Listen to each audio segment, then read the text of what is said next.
Subscribe. بسم اللہ الرحمن الرحیم۔ واقعہ خانہ کعبہ کی چابی کا۔ اللہ کے محبوب علیہ الصلاۃ والسلام نے جب مکہ فتح کیا تو آپ جانتے ہیں کہ وہ منظر اسلام کا شاندار اور ودین شوکت والا خوشی والا دن تھا، لیکن حضور صلی اللہ علیہ وآلہ وسلم کی پیشانی یوں جھکی ہے کہ اونٹ کے کجاوے کے ساتھ حضور صلی اللہ علیہ وآلہ وسلم کی پیشانی لگی ہوئی ہے۔ حضور صلی اللہ علیہ وآلہ وسلم نے سب کو معاف کر دیا۔ جب سب حاضر ہوئے تو کانپ رہے تھے۔ اوجڑیاں پھینکنے والے، پتھر مارنے والے، گڑھے کھودنے والے، گلے میں کپڑا ڈالنے والے قطاروں میں تھے۔ سب کانپ رہے تھے کہ پتہ نہیں کیا سلوک ہوگا، لیکن زبان نبوت سے کیا جملے نکلے۔ فرمایا، جاؤ، چلے جاؤ، میں تمہیں کچھ نہیں کہتا، تم آزاد ہو۔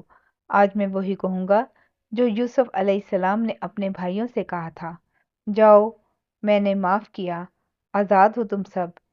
لیکن جنہوں نے توہین کی آپ صلی اللہ علیہ وآلہ وسلم کی شان میں، ان کو قتل کرنے کا حکم دیا گیا تھا۔ پھر فرمایا، عثمان بن طلحہ کہاں ہے؟ عثمان بن طلحہ کعبے کا کنجی بردار تھا۔ ایک دفعہ حضور صلی اللہ علیہ وآلہ وسلم نے اس سے کہا تھا، مجھے خانہ کعبہ کی چابی دو، میرا جی چاہتا ہے کہ میں کعبہ کو کھولوں اور اندر جاؤں اور نوافل ادا کر سکوں۔ تو اس وقت اس نے کہا تھا، میں آپ کو یہ چابی نہیں دے سکتا۔ آج جب حضور صلی اللہ علیہ وآلہ وسلم فاتح بن کر آئے، فرمایا، بلاؤ آج عثمان بن طلحہ کو۔ وہ کانپتا کانپتا آیا۔ حضور صلی اللہ علیہ وآلہ وسلم نے کہا، لاؤ کعبۃ اللہ کی چابی۔ اس نے پیش کر دی۔ آپ صلی اللہ علیہ وآلہ وسلم نے تالا کھولا، نوافل ادا کیے، پھر تالا لگا دیا۔ اب صحابہ رضوان اللہ اجمعین منتظر تھے کہ عثمان بن طلحہ کو تو چابی ملنی ہی نہیں۔ ابو بکر صدیق رضی اللہ عنہ کی آرزو تھی کہ یہ چابی مجھے ملے۔ عمر فاروق رضی اللہ عنہ جھولی پھیلائے کھڑے تھے۔ عثمان غنی رضی اللہ عنہ کہہ رہے تھے کہ یہ چابی مجھے ملے۔ علی المرتضیٰ رضی اللہ عنہ کو بھی ناز تھا، حتیٰ کہ سارے صحابہ منتظر تھے۔ لیکن حضور صلی اللہ علیہ وآلہ وسلم نے فرمایا، آئین عثمان بن طلحہ، عثمان بن طلحہ کہاں ہے؟ وہ کانپتا ہوا ایک سمت کھڑا تھا۔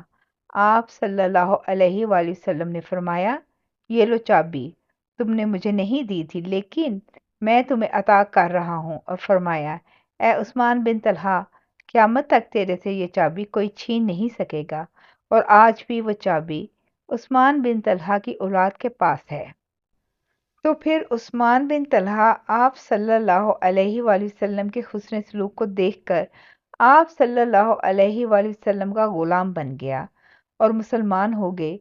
اب خانہ کعبہ کی چابی ان کے پاس ہے، جو عثمان بن طلحہ رضی اللہ عنہ سے نسل در نسل چلتی آ رہی ہے اور قیامت تک ان کے پاس ہی رہے گی انشاءاللہ۔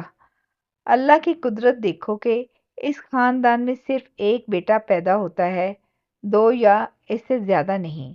عثمان بن طلحہ رضی اللہ عنہ سے محمد بن حمود تک یہ چابی اس مقدس خاندان کے پاس ہے۔ جزاک اللہ خیر۔